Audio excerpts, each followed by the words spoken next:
Assalamualaikum warahmatullahi wabarakatuh. Salam, Om Swastiastu, Namo Buddhaya, salam kebajikan, dan salam sejahtera untuk kita semua. Halo semuanya, perkenalkan saya Fitri Yulianti dari kelas 1B, Program Studi Pendidikan Kimia, dengan NIM 2282250026, akan menyajikan secara ringkas dan singkat hasil diskusi dari kelas 1B yang dilaksanakan di Ruang CC 318, Gedung C FKIP Untirta. Pada diskusi klasikal kami hari itu, kami membahas beberapa topik dengan tema problematika mahasiswa saat ini, pemikiran postmodernis yang minim solusi dan rendah kepatuhan sosial dalam perspektif Pancasila.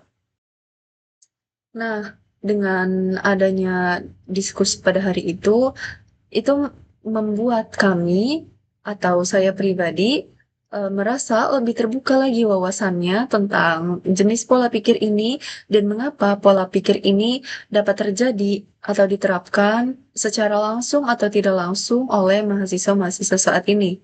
Tentunya, pola pikir ini hadir karena terbawa oleh arus globalisasi dan westernisasi, di mana pola pikir ini menurut saya cukup mengikis terhadap nilai-nilai nasionalisme seperti gotong royong dan juga sikap saling peduli terhadap sesama.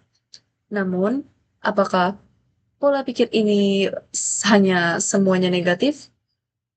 Tidak juga, karena pemikiran ini membuat mahasiswa zaman sekarang menjadi jauh lebih kritis, berani berpendapat, berani menolak, dan lebih bebas berpendapat. Nah, ada beberapa pokok-pokok gagasan yang dikemukakan oleh teman-teman rekan 1B, yaitu salah satunya adalah adanya kritis terhadap otoritas pendidikan atau otoritas akademik, di mana apabila terdapat ketidaktransparan dalam proses apapun ya, contohnya pengelolaan keuangan yang seharusnya transparan tetapi tidak, itu mahasiswa dengan pola pikir ini tentu akan mengkritis dan berani ya teman-teman. Kemudian pola pikir ini membuat saya sendiri bertanya-tanya di mana identitas kita sebagai mahasiswa, di mana jati diri, nilai-nilai nasionalisme yang telah diturunkan oleh leluhur kita, dan juga kemana perginya kepedulian kita terhadap sesama. Kebingungan terhadap krisis identitas itu membawa kita ke gagasan berikutnya, yaitu adalah kebingungan di antara relativisme dengan nihilisme, karena pemikiran postmodernis ini uh, adalah salah satu bentuk relativisme yang berlebihan ketika menganggap semua peraturan itu ada benar dan salah secara kontekstual atau situasional.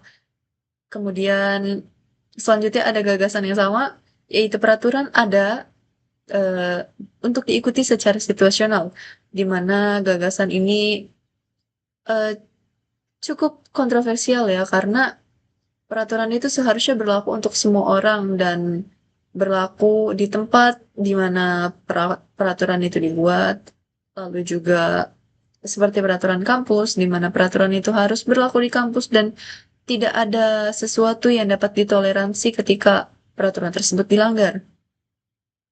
Kemudian gagasan berikutnya adalah pemahaman Pancasila yang terlalu formal menyebabkan kurangnya implementasi dalam kehidupan sehari-hari.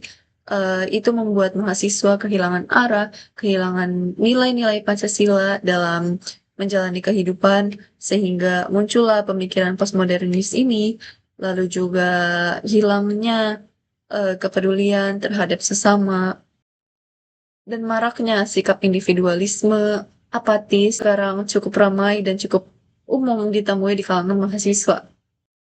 Kesimpulan yang dapat saya sampaikan dari hasil diskusi kami pada hari itu adalah postmodernisme adalah pola pikir yang memang memberikan ruang untuk kebebasan berpendapat, berpikir, dan juga bersuara, namun tanpa pondasi nilai yang kuat, pemikiran ini dapat menyebabkan adanya kekosongan moral yang cukup mengikis dan akan berakibat fatal pada moral dan juga kepribadian bangsa kita.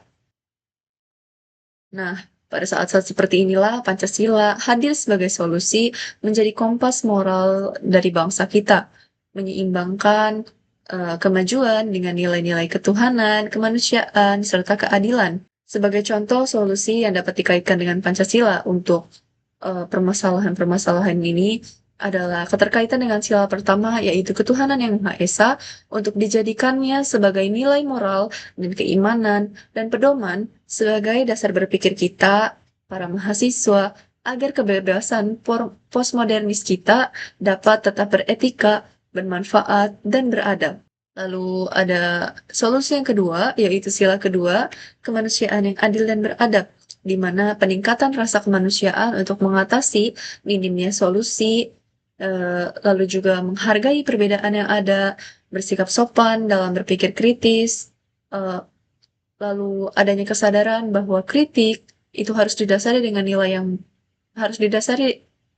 niat yang baik dan juga untuk membangun serta disampaikan secara beradab.